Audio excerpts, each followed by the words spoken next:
Actualité. Hier, à pareille heure, on parlait d'une tentative de meurtre. L'individu était dans un état critique. Ça s'est peut-être passé dans le nord de Montréal. Là. Oui, c'est depuis un meurtre confirmé, Mario, le 4e de l'année à survenir sur le territoire montréalais. On en connaît davantage sur la victime. Il s'agit de Mouad Fakouri, un jeune homme donc de 20 ans, tué par balle près de chez lui dans Huntsic, Cartierville.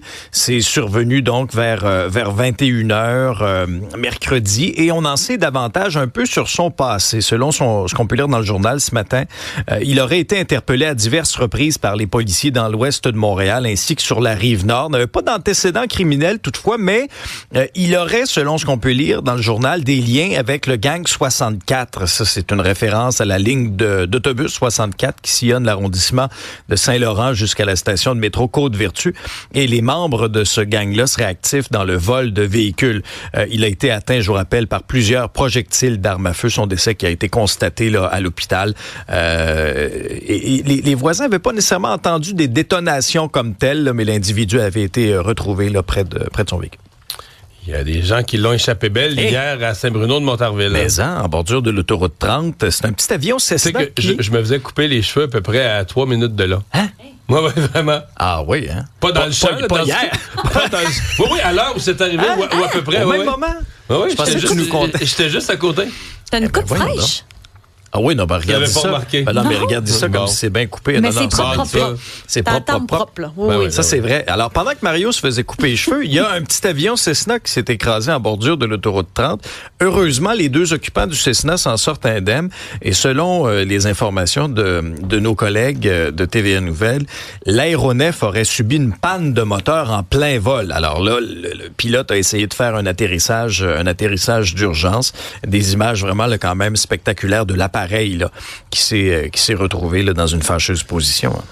On a eu les images spectaculaires du geyser de Montréal qui ont roulé en boucle pendant des jours et des semaines, mais là, on a la facture. Oui, et elle est tout aussi spectaculaire parce que ce bris d'aqueduc qui a entraîné ce geyser-là sous le pont Jacques-Cartier, on se souviendra des images, pourrait coûter 80 millions de dollars en raison de toutes sortes de poursuites aux civils intentées contre la ville. Et je vous en énumère quelques-unes. Là.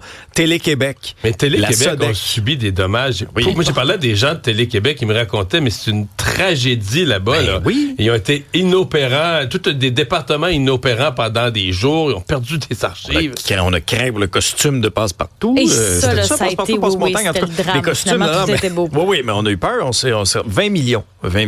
Bell Media, eux aussi, ils ont été vraiment affectés. Près de 29 millions pour des dommages causés aux locaux, causés aux équipements. On se souviendra là, notamment dans les garages. Là, il y avait de l'eau là, pratiquement jusqu'au plafond. Là. Ben, ils sont pas retournés d'ailleurs dans leurs locaux encore. Encore, hein? Non, ils sont allés le dessert. Ils sont encore des locaux temporaires, oui, c'est ça. Et une bonne nouvelle aux zoo de Granby? Oui, les employés affiliés à la CSN et les patrons du zoo qui ont conclu une entente de principe. Ça, c'est un accord qui survient après plus de 6 mois de conflit. Maintenant, prochaine étape, l'entente va être soumise aux employés. Ils vont voter. Et revenons un peu en arrière. Depuis juillet 2024, 130 employés syndiqués du zoo sont touchés par ce conflit de travail-là qui tire peut-être à sa fin.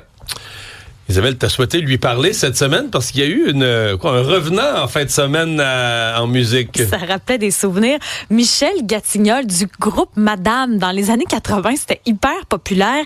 Il a été sur le plateau d'En direct de l'univers pour l'univers de Pierre-Yves McSween. Ça faisait 23 ans qu'on l'avait pas vu sur un plateau de télé. Madame, c'était quand même 23 ans c'est fou. Sans apparition. C'est fou. Puis tu sais, c'était super populaire dans le temps de Musique Plus quand on avait les top 5 anglo-franco. Juste pour vous remettre, peut-être que Madame, ça vous dit quelque chose?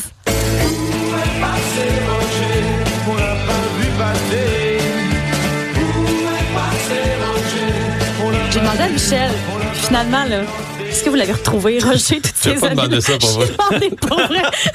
Tout le monde pensait que c'était, puisque on était un trio et le guitariste c'était Roger Boudreau, mais c'est pas lui dont je parlais, parce que Roger, en fait, dans la chanson, Roger c'est Jésus-Christ qui arrive au milieu d'un party où tout le monde se chamaille, et puis finalement Jésus arrive et pour mettre de l'ordre là-dedans. C'était un peu l'idée que j'avais de cette chanson-là.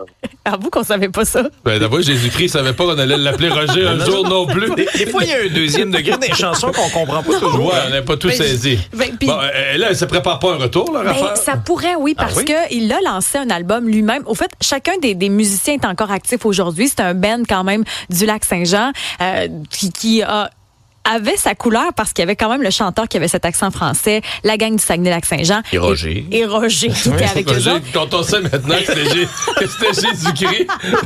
Puis, ils ont enregistré un album avant de se séparer. Là. Ils ont enregistré un album qui pourrait revivre éventuellement. La seule chose qui retarde un peu la tournée Madame, c'est le financement, le temps que ça prend et tout ça.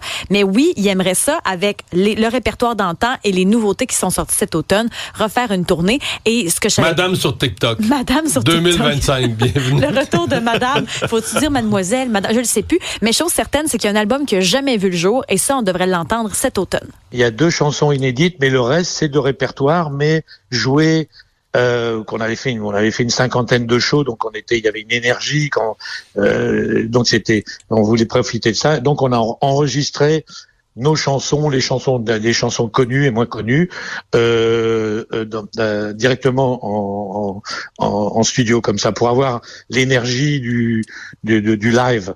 Ce qui lui a donné le goût, je recommence, 3, 4. Ce qui lui a donné le goût de recommencer la musique parce qu'il avait arrêté, lui, il faisait du doublage, entre autres, pour des séries anglophones. C'est durant la pandémie avec FM Le Sieur, celui qui a composé, entre autres, la musique des Bougons de Père en flic. C'est la pandémie qui a comme redonné l'étincelle. Puis, finalement, il nous a proposé du nouveau matériel cet automne. Donc, c'est ça qui lui a comme redonné le goût. Puis, avec En direct de l'univers, c'est comme si ça l'avait un petit peu poussé.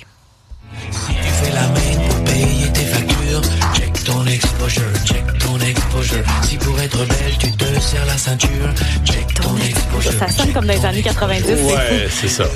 Ben, c'est des années 90. Ça sonne comme son époque. À la météo? À la météo, c'est de plus en plus doux. Là, enfin, le froid, là, c'est terminé. Je regarde même jusqu'à vendredi prochain. On est dans des températures qui varient entre -3 et 4 degrés. Puis on doit avoir un petit peu de neige, mais est-ce que c'est pour la pelle, le balai, ou même pas, on laisse tomber, on laisse fondre? Pour Montréal, pour l'instant, on dit que samedi, dans la nuit, ce serait de la neige intermittente. Et là, le soleil devrait briller davantage. Peut-être en début de semaine, il pourrait y avoir pluie-neige. Ça aussi, c'est à surveiller. La pluie, c'est tannant, ça, surtout avec la quantité qu'on a présentement. Donc, on y reviendra. Des fois, ça peut changer.